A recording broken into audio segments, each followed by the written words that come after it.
पुष्प की अभिलाषा, ये जो कविता है ये माखनलाल चतुर्वेदी के द्वारा रचित है।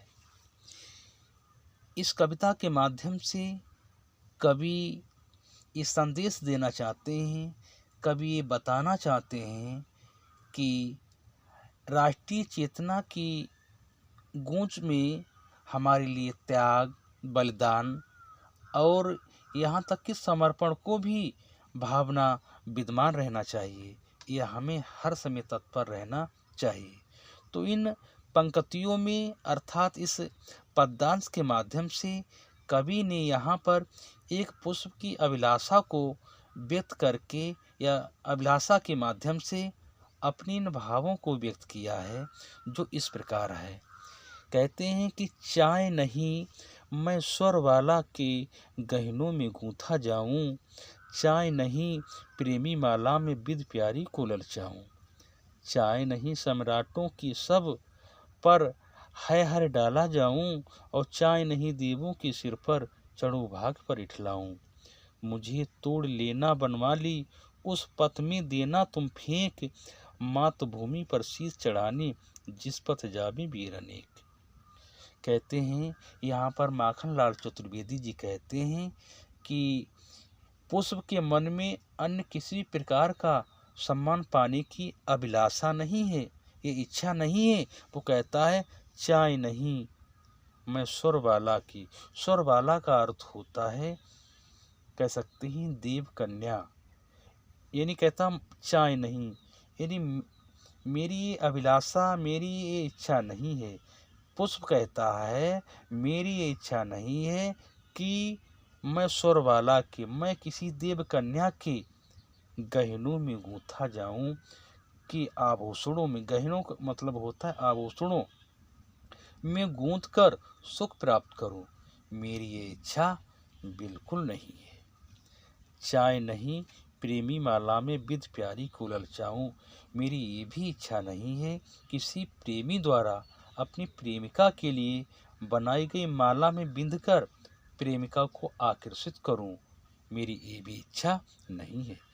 चाय नहीं सम्राटों की सब पर है हर डाला जाऊं। देखिए यहाँ पर हर यानी हार के लिए मेरी ये भी इच्छा नहीं है कि कोई महामहिम जो सम्राट हैं उनके सब पर चढ़ाया जाए और उसके बाद में मुझे राजकीय सम्मान मतलब मिले। कहने मतलब ये है कि हमें सम्राटों के सब पर चढ़ाया जाए और राजकीय सम्मान पाना चाहता हूँ। और आगे बताते हैं मेरी ये भी इच्छा नहीं है, चाय नहीं देवों के सिर पर चढ़ू भाग पर इठलाऊं, चढ़ू भाग पर इठलाऊं का मतलब होता है अभिमान करूं। और मेरी ये भी इच्छा नहीं है कि किसी भक्तों के द्वारा पूज्य देवी देवताओं के मस्तक पर चढ़कर अपने भाग पर अभिमान ही करना चाहता हूँ। इस प्रकार के किसी भी सम्मान की लिए जो है पुष्प जो है व्यर्थ और निरर्थक मानता है। यानी जितनी भी चीज़ें बताई गई हैं, चाहे देवकन्या की बात हो, चाहे प्रेमी की माला की बात हो, चाहे सम्राटों के सब पर चढ़ाने की बात हो, चाहे देवी देवताओं की बात हो, यहाँ पर पुष्प ने जो है ऐसे सम्मान के लिए व्यर्थ और निरर्थक माना है। आगे जो दिया गया है उसे पढ़ते हैं। अब वो माली से कामना करता है, क्या करता है, मुझे तोड़ लेना बनवा ली। पुष्प अपनी अभिलाषा व्यक्त करते हुए या प्रकट करते हुए कहता है कि है माली, है बन के माली या है माली, कहते हैं मुझे तोड़ लेना, मुझे आप तोड़ लेना, उस पथ में देना तुम फेंक। मुझे कहते हैं कि तुम मुझे तोड़कर उस मार्ग में फेंक देना।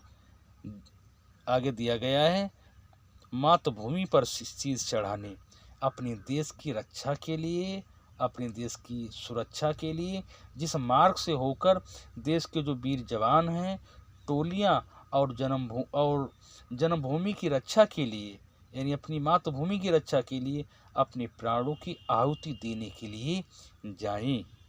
जिस पथ जावे वीर अनेक, जिस पथ माने मार्ग होता या रास्ता, वीर माने सैनिक अनेक माने बहुत से, जिस मार्ग पर अनेक जो सैनिक जाते हों।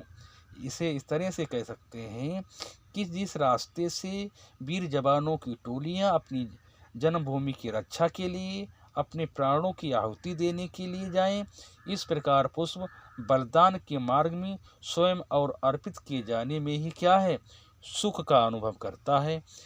ये मैथिली शरण गुप्त माखनलाल चतुर्वेदी की ये छोटी सी कविता थी, लेकिन ये कविता जो है काफ़ी प्रभावपूर्ण थी।